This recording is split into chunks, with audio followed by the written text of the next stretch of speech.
नमस्कार मित्रांनो. मित्रांनो, महाडच्या 14 तळे सत्याग्रहाला 100 वर्ष पूर्ण झालेली आहेत. डॉक्टर बाबासाहेब आंबेडकरांच्या नेतृत्वाखाली या देशातील अस्पृश्यांनी दिनांक 20 मार्च 1927 ला महाडच्या 14 तळ्याचं पाणी चाखून या देशामध्ये एक सामाजिक क्रांती या ठिकाणी घडवून आणली. लक्षात घ्या, महाडच्या या 14 तळे सत्याग्रहाचं वर्णन सामाजिक क्रांती म्हणून या ठिकाणी केलं जातं. याचं कारण असं आहे, हजारो वर्षांपासून चातुर्वर्ण व्यवस्थेच्या ओझ्याखाली दबलेल्या या अस्पृश्य समाजाला शिक्षणाचा अधिकार नव्हता. त्यांना संपत्ती जमा करण्याचा अधिकार नव्हता. एवढंच काय, की सवर्ण लोक ज्या पाणवठ्यांवर पाणी पितात, त्या पाणवठ्यांवर पाणी पिण्याचा अधिकार देखील या देशातील अस्पृश्यांना या ठिकाणी नव्हता. आणि म्हणून मग बाबासाहेब आंबेडकरांच्या नेतृत्वाखाली आपल्या मानवी हक्क अधिकारांसाठी अस्पृश्य लोक संघटित झाले. त्यांनी आपलं आत्मभान आणि स्वाभिमान जागृत केलं आणि या देशातील मानवी हक्क अधिकारांसाठी महाडचा 14 तळे सत्याग्रह या ठिकाणी घडवून आणल्याचं एकंदरीत पाहायला भेटतं. लक्षात घ्या मित्रांनो, डॉक्टर बाबासाहेब आंबेडकरांनी देखील या महाडच्या 14 तळे सत्याग्रहाची तुलना ही 1789 रोजी झालेल्या युरोपातील फ्रेंच राज्यक्रांती सोबत या ठिकाणी केलेली आहे. फ्रेंच राज्यक्रांतीनं ज्या पद्धतीनं या जगाला समता, स्वातंत्र्य आणि बंधुता ही तत्व बहाल केली, तशाच प्रकारे महाडच्या 14 तळे सत्याग्रहानं या महाराष्ट्रात आणि या एकूणच देशामध्ये समता, स्वातंत्र्य, बंधुत्वाची मूल्य या मातीमध्ये रुजवण्याचा प्रयत्न केल्याचं एकंदरीत या ठिकाणी पाहायला भेटतं.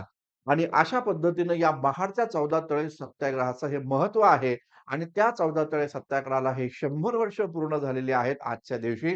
आणि म्हणून मग आज आपण या महाड 14 तळे सत्याग्रहावर एक सविस्तर या ठिकाणी सेशन या ठिकाणी करणार आहोत. हे लेक्चर्स तुम्ही या ठिकाणी शेवटपर्यंत पहा. आवडल्यास लाईक आणि कमेंट करा व आपल्या मित्रांना देखील या ठिकाणी शेअर करा. तर लक्षात घ्या मित्रांनो, 1920 चं ते दशक आहे.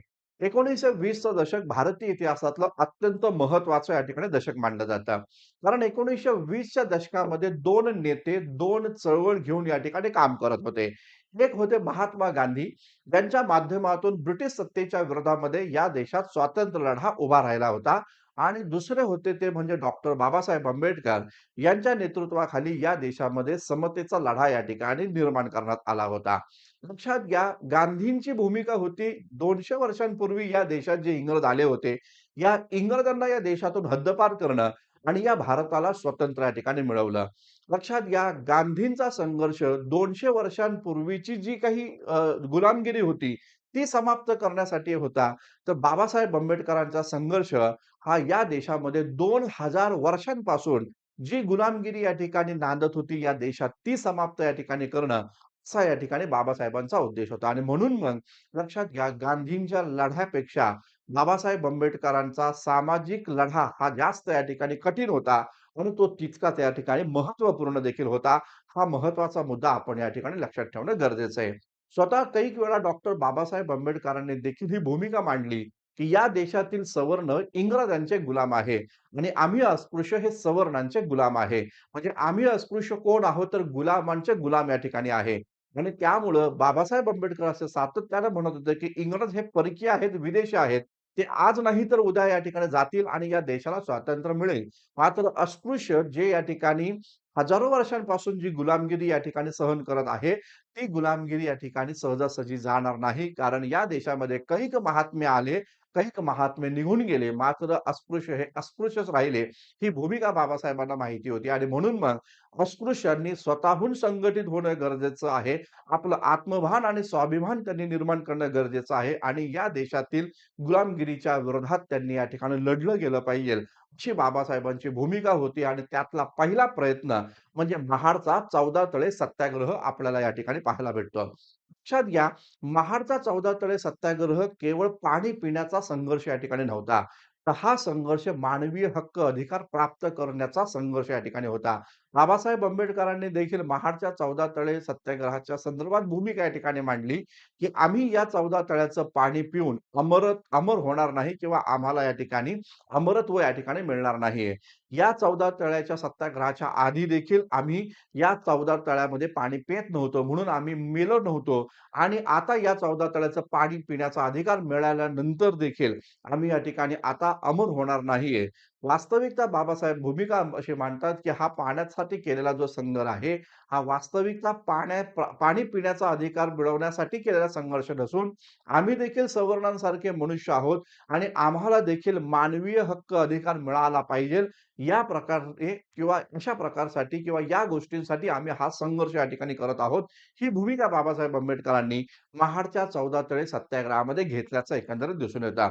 मित्रांनो, या महाडच्या 14 तळे सत्याग्रहाशी संबंधित आपण महत्त्वपूर्ण या ठिकाणी माहिती पाहणार आहोत आणि एकूणच महाड 14 तळे सत्याग्रहाला कोणकोणते घटक कारणीभूत होते, कोणकोणते लोक या 14 तळे सत्याग्रहामध्ये सहभागी होते, या गोष्टींवर पण आपण दीर्घपणे चर्चा करणार आहोत. लक्षात घ्या, ती तारीख होती 4 ऑगस्ट 1923. 4 ऑगस्ट 1923 ला सत्यशोधक विचारानं प्रभावित असणारे किंवा सत्यशोधकी चळवळीचे कार्यकर्ते हे सीताराम केशव बोले. या सीताराम केशव बोले यांनी 4 ऑगस्ट 1923 ला मुंबई विधिमंडळामध्ये एक बिल या ठिकाणी सादर केलं, ज्या माध्यमातून मुंबई विधिमंडळाच्या कार्यक्षेत्रात असणारे सार्वजनिक पाणवठे, या सार्वजनिक पाणवठ्यांवर अस्पृश्यांना पाणी पिण्याचा अधिकार असला पाहिजे. त्याचबरोबर या मुंबई विधिमंडळाच्या कार्यक्षेत्रामध्ये असणारे सरकारी दवाखाने, सरकारी कार्यालय इथे देखील अस्पृश्यांना जाण्याचा अधिकार या ठिकाणी असला पाहिजे. मुंबई विधिमंडळाच्या अंतर्गत असणारे सार्वजनिक पाणवठ्यांवर पाणी पिण्याचा अधिकार अस्पृश्यांसह सर्व मानव जातीला असला पाहिजे. ही जी भूमिका दिनांक 4 ऑगस्ट 1923 ला सीताराम केशव बोले यांनी मांडली होती. ती भूमिका एका महिन्यातच मुंबई विधिमंडळानं कायदा पास करून ती या ठिकाणी मंजूर केली, मान्य केली. यानंतर महाड नगर परिषद जी आहे, तर त्या महाड नगर परिषदेचे तेव्हाचे नगराध्यक्ष होते. नाव त्यांचं होतं सुरभा नाना टिपणीस, ज्यांना सुरेंद्रनाथ टिपणीस या नावानं देखील संबोधलं जातं. तर लक्षात घ्या, हे सुरेंद्रनाथ टिपणीस जे आहे, सुरभा नाना टिपणीस जे आहे, हे त्यावेळेस महाड नगराध्यक्ष या ठिकाणी होते आणि त्यांनी देखील महाड नगरपालिकेमध्ये हा ठराव या ठिकाणी मंजूर केला, की महाड नगरपालिकेच्या अंतर्गत येणारे ही या ठिकाणी 14 तळे जे आहे, तर हे 14 तळे अस्पृश्यांसह सर्वांसाठी या ठिकाणी खुले करावेत. अशा प्रकारे मुंबई विधिमंडळ आणि महाड म्युनिसिपल कॉर्पोरेशनमध्ये अशा पद्धतीचा हा ठराव मंजूर झाल्यानंतर देखील अस्पृश्य लोक महाडच्या 14 तळ्याचं पाणी चाखायला जात नव्हते. याचं कारण असं होतं, की महाडमध्ये राहणाऱ्या त्यावेळेच्या उच्चवर्णीय सवर्णांनी ही भूमिका घेतली होती, की महाडचं 14 तळे हे या ठिकाणी खाजगी आहे. ते या ठिकाणी सार्वजनिक नाही आणि त्यामुळे अस्पृश्यांनी इथे या ठिकाणी पाणी पिण्याची हिंमत करू नये. जर का ती केली तर त्याचे वाईट परिणाम या ठिकाणी भोगावे लागतील. अशा प्रकारची भूमिका त्यावेळेच्या महाडच्या परिसरामध्ये राहणाऱ्या सवर्णांनी केली होती, असं एकंदरीत दिसून येतं. लक्षात घ्या, या काळामध्ये डॉक्टर बाबासाहेब आंबेडकरांनी महाडच्या 14 तळे सत्याग्रह करण्याचा निर्णय इथे या ठिकाणी घेतला आणि या देशातील अस्पृश्यांच्या मनामध्ये आपल्या स्वातंत्र्यासाठी, आपल्या समानतेच्या हक्क अधिकारासाठी आत्मभान आणि स्वाभिमान जागृत करण्याचा प्रयत्न बाबासाहेब आंबेडकर इथे या ठिकाणी करताना दिसून येतात. लक्षात घ्या, महाडच्या 14 तळे सत्याग्रहाच्या आधी बाबासाहेब आंबेडकरांनी 1924 ला जी बहिष्कृत हितकांनी सभा स्थापन केली होती, जिचा उद्देश अस्पृश्यांचं सर्वांगीण कल्याण करणं असा होता. तर त्याच बहिष्कृत हितकांनी सभेच्या माध्यमातून महाडच्या 14 तळ्याचा सत्याग्रह करण्याचा निर्णय इथे या ठिकाणी घेण्यात आला. आणि या माध्यमातून बाबासाहेब आंबेडकरांच्या नेतृत्वाखाली दिनांक 20 मार्च 1927 ला हा महाडचा 14 तळे सत्याग्रह इथे या ठिकाणी करण्यात आला. बाबासाहेब आंबेडकरांच्या सहित या देशातील हजारो लाखो अस्पृश्य बांधवांनी बाबासाहेबांच्या सह या महाडच्या 14 तळ्याचं पाणी इथे या ठिकाणी चाखलं. यानंतर एक सभा झाली आणि या सभेमध्ये बाबासाहेब आंबेडकरांनी भूमिका मांडली. पाणी पिणं हा आमचा उद्देश नाही. तर आम्ही देखील मनुष्य आहोत. आम्हाला देखील मानवी अधिकार या ठिकाणी प्राप्त व्हायला हवे. यासाठी हा सत्याग्रह आम्ही या ठिकाणी करत आहोत आणि या सत्याग्रहाच्या माध्यमातून या देशामध्ये समता, स्वातंत्र्य आणि बंधुता याची या ठिकाणी मुळं या देशामध्ये रुजली जाईल. ही चळवळ या ठिकाणी इथून सुरू होईल. अशा प्रकारची भूमिका बाबासाहेब आंबेडकरांनी महाडच्या या 14 तळे सत्याग्रहाच्या वेळेस या ठिकाणी मांडल्याचं दिसून येतं. या सत्याग्रहाचा दुसरा दिवस या ठिकाणी उजाडला आणि अस्पृश्य लोक जे गावागावातून लांब-लांबून या ठिकाणी आलेले होते, ते परतीच्या प्रवासामध्ये निघाले. त्याच वेळेस महाडमध्ये या ठिकाणी उच्चवर्णीय अस्पृश्यांनी या ठिकाणी एक भूमिका घेतली किंवा अफवा पसरवली. तर त्यामध्ये त्यांनी असं सांगितलं, की या अस्पृश्यांनी महाडच्या 14 तळ्याचं पाणी प्राशन करून त्यांनी या ठिकाणी महाडचं 14 तळं या ठिकाणी 14 तळ्याचा विटाळ केला आहे. आता हे लोक या ठिकाणी मंदिरामध्ये प्रवेश करणार आहे आणि त्यामुळे ते आपल्या मंदिराला देखील अपवित्र करतील. आणि म्हणून मग सर्व त्या काळातील समस्त या ठिकाणी हिंदूजन, त्या काळातील समस्त या ठिकाणी सवर्ण यांनी या ठिकाणी अस्पृश्य जिथं थांबले होते, तिथे या ठिकाणी गेले आणि अस्पृश्यांची मोठ्या प्रमाणावर मारहाण त्यांना या ठिकाणी केली. त्यांचं जे काही अन्न-पाणी होतं, त्यांचा जो काही आणलेला त्यांनी जो काही शिदा होता, तो सर्व उद्ध्वस्त केला आणि कैक अशा अस्पृश्यांना त्यांनी या ठिकाणी लाठीकाठीनं चोप देखील या ठिकाणी दिल्याचं दिसून येतं. अस्पृश्य समाजातील काही दणकट असणारे जे तरुण होते, हे या काळामध्ये बाबासाहेब आंबेडकरांकडे जातात आणि बाबासाहेब आंबेडकरांना ते विनंती करतात, की सवर्णांनी आमची डोकी फोडली, आम्हाला तुम्ही आदेश द्या, आम्ही पण त्यांची डोकी फोडतो. तेव्हा बाबासाहेब आंबेडकरांनी या काळामध्ये होणारा जो संघर्ष आहे तो थांबवला आणि त्या काळातील जे अस्पृश्य लोक होते, ज्यांना लाठाकाठ्या सहन करावा लागला, त्यांना या ठिकाणी बाबासाहेबांनी प्रांजळपणे सांगितलं, की आपला लढा हा या ठिकाणी हाणामारीचा लढा नाहीये, तर तो आपला लढा हा संवैधानिक मार्गाने आपले न्याय, हक्क, अधिकार प्राप्त करण्याचा आहे. आणि बाबासाहेब आंबेडकरांच्या या समयसूचकतेमुळे या ठिकाणी पाहायला भेटतं, की इथला जो होणारा जो संघर्ष होता, हा इथे या ठिकाणी थांबला गेला. पाहायला असं भेटतं, या महाडच्या 14 तळे सत्याग्रहाचं एक वैशिष्ट्य असं आहे.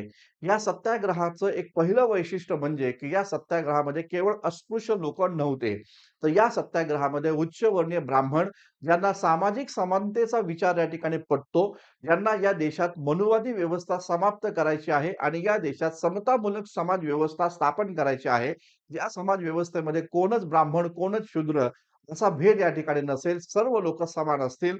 अशा उच्चवर्णीय ब्राह्मणांचा देखील समावेश या महाडच्या सत्याग्रहामध्ये मोठ्या प्रमाणात होता, असं आपल्याला दिसून येतं. आणि दुसरं महत्त्वाचं वैशिष्ट्य असं या महाडच्या सत्याग्रहामध्ये दलित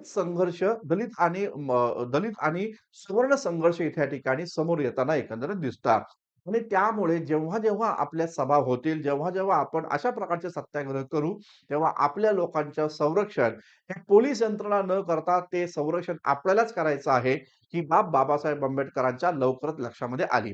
आता लक्षात घ्या, या 2 महत्त्वाच्या गोष्टींमुळं बाबासाहेब आंबेडकरांनी त्या काळामध्ये काही महत्त्वाचा निर्णय इथे या ठिकाणी घेतल्याचं दिसून येतं. आता लक्षात घ्या, महाडच्या 14 तळे सत्याग्रहाच्या वेळेस जे सवर्ण लोकं या सत्याग्रहामध्ये सहभागी झाले होते, त्या सवर्ण लोकांना त्यांच्या जात बांधवांनी त्यांच्यावर सामाजिक बहिष्काराचं अस्त्र या ठिकाणी उपसलं.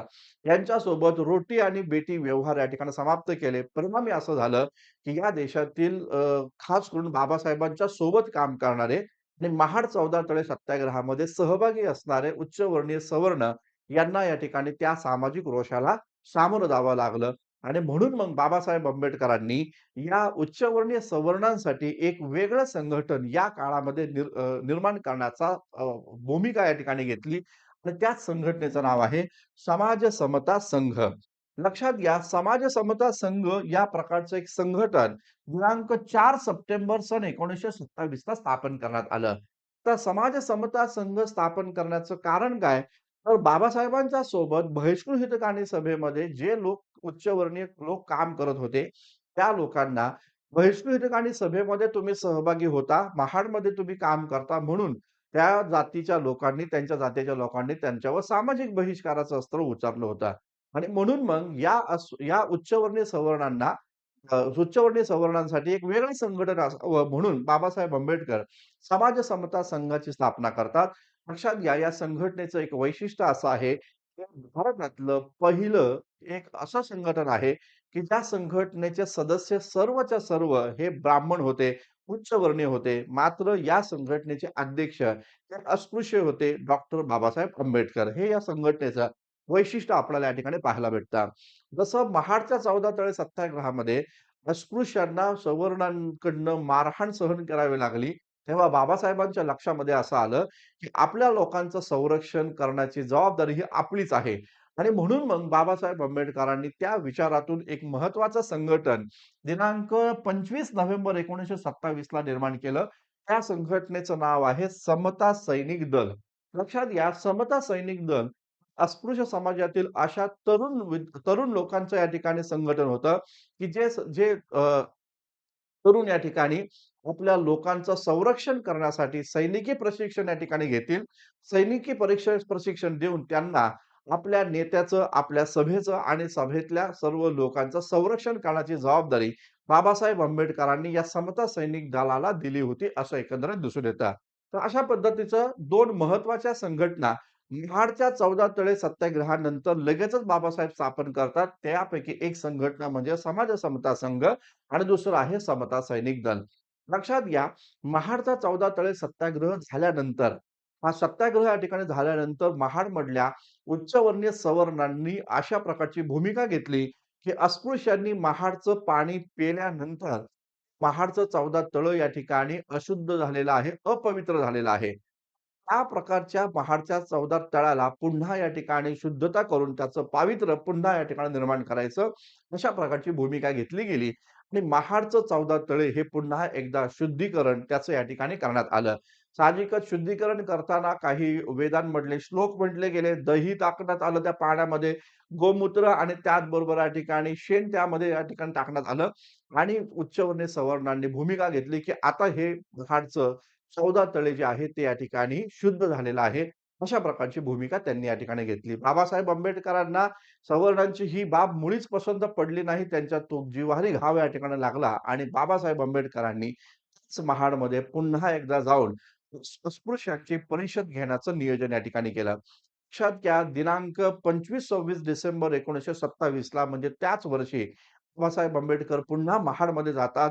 अस्पृश्यता निर्मूलन परिषद तिथे या ठिकाणी घेतात आणि त्या परिषदेमध्ये बाबासाहेब आंबेडकरांचे जे सहकारी होते, त्यामध्ये सुर्भा टिपणीस असेल, अनंतराव चित्रे या ठिकाणी असेल आणि सहस्त्रबुद्धे देखील या ठिकाणी आहेत. त्या सर्व लोकांनी मनुष्याला मनुष्यत्वापासून दूर करणाऱ्या, मनुष्याच्या जीवनाला काळिमा फासणाऱ्या आणि शूद्र अतिशूद्रांना आणि एकूणच स्त्री जातीला असंख्य बंधनांमध्ये टाकणारा त्या मनुस्मृती या हिंदू कायदे संहितेचं दहन करण्याचा ठराव हा इथे या ठिकाणी मांडण्यात आला आणि तो ठराव मंजूर करून अस्पृश्यता समाप्त करण्यासाठी, या देशातील चातुर्वर्ण व्यवस्था नष्ट करण्यासाठी, या देशातील जाती व्यवस्था नष्ट करण्यासाठी आणि या देशातील स्त्रियांना, शूद्र अतिशूद्रांना देखील या ठिकाणी समतेची वागणूक देण्यासाठी मनुस्मृतीचं जाहीरपणे या ठिकाणी इथे या ठिकाणी दहन करण्याचा ठराव इथे या ठिकाणी पास झाला आणि दिनांक 25 डिसेंबर 1927 च्या रात्री इथे या ठिकाणी मनुस्मृतीचं दहन सार्वजनिकरित्या इथे या ठिकाणी करण्यात आल्याचं एकंदरीत या ठिकाणी पाहायला भेटतं. विशेष बाब महत्वाची ही आहे, की मनुस्मृतीचं दहन हे बाबासाहेब आंबेडकरांनी त्यांच्या हाती केलं नाही. तर या काळामध्ये बाबासाहेबांच्या सोबत काम करणारे जे होते बापूसाहेब सहस्त्रबुद्धे यांच्या हस्ते मनुस्मृतीचा श्लोक गाऊन त्या ठिकाणी एक-एक पान मनुस्मृतीचा फाडून ते अग्नीमध्ये या ठिकाणी टाकण्यात आलं. अशा प्रकारे मनुस्मृतीचं दहन हे या ठिकाणी जाहीररित्या याच महाडमध्ये इथे या ठिकाणी करण्यात आल्याचं एकंदरीत या ठिकाणी पाहायला भेटतं. लक्षात घ्या, मी सांगितल्याप्रमाणे सुरुवातीला, की महाडच्या या सत्याग्रहाचं वैशिष्ट्य, की या सत्याग्रहामध्ये बाबासाहेबांच्या सोबत केवळ अस्पृश्य जातीचे लोक नव्हते, तर बाबासाहेबांच्या या लढ्यामध्ये उच्चवर्णीय समाजाचे, ब्राह्मण समाजाचे देखील लोक या ठिकाणी मोठ्या प्रमाणात या सभेमध्ये सहभागी होते. मग त्या लोकांची नावं पण आपल्याला माहिती करून घेणं खूप जास्त या ठिकाणी गरजेचं आहे. लक्षात घ्या, बाबासाहेबांच्या सोबत या सत्याग्रहामध्ये कोण-कोण उच्चवर्णीय सवर्ण सहभागी झाले, त्यापैकी एक होते सुरभा टिपणीस. मी सांगितल्याप्रमाणे याच सुरभा टिपणीस हे महाडचे नगराध्यक्ष या ठिकाणी होते आणि त्यांनी महाड म्युनिसिपलमध्ये या ठिकाणी 14 तळे जे आहे ते अस्पृश्यांसाठी खुलं करावं या प्रकारचा ठराव मांडला होता. त्याचबरोबर या ठिकाणी अनंतराव चिटणीस सोबत होते. बापूसाहेब जोशी आहे, गंगाधर पंत सहस्त्रबुद्धे म्हणजेच बापूसाहेब सहस्त्रबुद्धे. याच बापूसाहेब सहस्त्रबुद्धे यांच्या हस्ते मनुस्मृतीचं दहन इथे या ठिकाणी करण्यात आल्याचं एकंदरीत पाहायला भेटतं. याच सोबत संभाजीराव गायकवाड आणि रामचंद्र मोरे तर या पद्धतीची ही नावं या ठिकाणी आहेत, की यांनी देखील या ठिकाणी महाडच्या 14 तळे सत्याग्रहामध्ये अत्यंत महत्त्वाचा सहभाग या ठिकाणी नोंदवल्याचं एकंदरीत दिसून येतं. आणि म्हणून महाड 14 तळे सत्याग्रहामध्ये बाबासाहेब आंबेडकरांनी जी भूमिका या ठिकाणी घेतली होती आणि बाबासाहेब आंबेडकरांच्या सोबत जे या ठिकाणी हजारो लाखो अस्पृश्य अनुयायी सहभागी झाले होते. त्याबरोबरच या ठिकाणी हे उच्चवर्णीय सवर्ण देखील बाबासाहेबांच्या लढ्यामध्ये हे या ठिकाणी निस्वार्थपणे सहभागी या ठिकाणी झाले होते. ह्यांची पण नावं आपल्याला माहिती करून घेणं खूप जास्त गरजेचं या ठिकाणी आहे. लक्षात घ्या मित्रांनो, महाडचा 14 तळे सत्याग्रह झाला 1927 ला. मात्र 1927 ला हा 14 तळे सत्याग्रह झाला आणि लगेचच लगेच अस्पृश्यांना हा 14 तळे सत्याग्रहाच्या द्वारे महाडचं 14 तळे खुलं करण्यात आलेलं नाही. कारण पाहायला असं भेटतं या काळामध्ये उच्चवर्णीय सवर्णांनी कोर्टामध्ये केस दाखल केली आणि कोर्टामध्ये भूमिका अशी मांडली, की महाडचं 14 तळे जे आहे, हे खाजगी मालकीचं या ठिकाणी आहे. खाजगी मालकीचं ते असल्या कारणामुळं या ठिकाणी या 14 तळ्यावर या ठिकाणी अस्पृश्यांना पाणी पिण्याचा अधिकार नसला पाहिजे, अशा प्रकारची भूमिका या ठिकाणी घेतली गेली. लक्षात घ्या 1927 पासून ते 1937 पर्यंत 1927 पासून ते 1937 पर्यंत पुन्हा एकदा महाडचं 14 तळे जे आहे, हे अस्पृश्यांसाठी बंद होतं. कारण प्रक्रिया न्यायालयामध्ये होती आणि म्हणून या सगळ्या परिस्थितीमध्ये 1937 साली स्वतः बाबासाहेब आंबेडकरांनी या केसची वकिली केली आणि त्याद्वारे बाबासाहेब आंबेडकरांनी 1937 ला ते या ठिकाणी ही केस जिंकली. बाबासाहेब आंबेडकरांनी इथं न्यायालयाला पुरावे या ठिकाणी दिले, की महाडच्या 14 तळ्यामध्ये जेव्हा गाळ साठला होता, तेव्हा तो गाळ काढण्यासाठी महाड म्युनिसिपलनं या ठिकाणी टेंडर काढलेलं होतं आणि त्या टेंडरच्या माध्यमातून जे लोक या ठिकाणी तो गाळ काढणार होते, त्यांना ₹17 या ठिकाणी महाडच्या म्युनिसिपलनं इथे या ठिकाणी दिले होते. याचाच अर्थ महाडचं 14 तळे हे कोणत्या व्यक्तीचं खाजगी मालकीत नाही, तर ते या ठिकाणी सार्वजनिक मालकीचं आहे. आणि त्यामुळे हे सर्व पुरावे बाबासाहेब आंबेडकरांनी न्यायालयामध्ये सादर केल्यामुळं ही केस या ठिकाणी बाबासाहेबांच्या बाजूनं लागली आणि 10 वर्षांच्या न्यायालयीन संघर्षानंतर 1937 साली या ठिकाणी कोर्टानं जाहीर केलं, की हो, की महाडचं 14 तळे सत्याग्रह हे सार्वजनिक पाणवठा आहे आणि त्यामुळे इथं अस्पृश्यांसह सर्वांनाच या ठिकाणी पाणी पिण्याचा अधिकार या ठिकाणी असेल, अशा प्रकारची भूमिका तिथे या ठिकाणी घेण्यात आल्याचं एकंदरीत दिसून येतं. लक्षात घ्या, या पद्धतीने महाडच्या 14 तळे सत्याग्रहाचं ही महत्वाची वैशिष्ट्य या सत्याग्रहामध्ये उच्चवर्णीय सवर्णांनी सहभाग घेतला. या सत्याग्रहाच्या नंतर बाबासाहेब आंबेडकरांनी 2 महत्त्वाच्या संघटना स्थापन केल्या. यापैकी एक आहे समाज समता संघ, दुसरं आहे समता सैनिक दल आणि बाबासाहेब आंबेडकर हा संघर्ष जो आहे, हा संवैधानिक मार्गातून या ठिकाणी जिंकतात आणि त्याच नंतर न्यायालयीन लढा या ठिकाणी देताना आपल्याला पाहायला भेटतं. अशा प्रकारे भारतीय इतिहासातली ही एक अत्यंत महत्त्वाची चळवळ होती, अत्यंत महत्त्वाचा सत्याग्रह होता. या सत्याग्रहानं मनुष्याला मनुष्यत्व बहाल केल्याचं एकंदरीत दिसून येतं. तर मित्रांनो, आजचं हे सेशन महाडच्या 14 तळे सत्याग्रहासाठी या ठिकाणी होतं. हे लेक्चर तुम्हाला कसं वाटलं? याबद्दल तुम्ही तुमचा अभिप्राय जरूर या ठिकाणी कळवा. कमेंट्स करा, लाईक करा आणि हे लेक्चर आपल्या मित्रांना देखील शेअर जरूर करा. थांबूया आपण इथं. धन्यवाद. Thank you very much.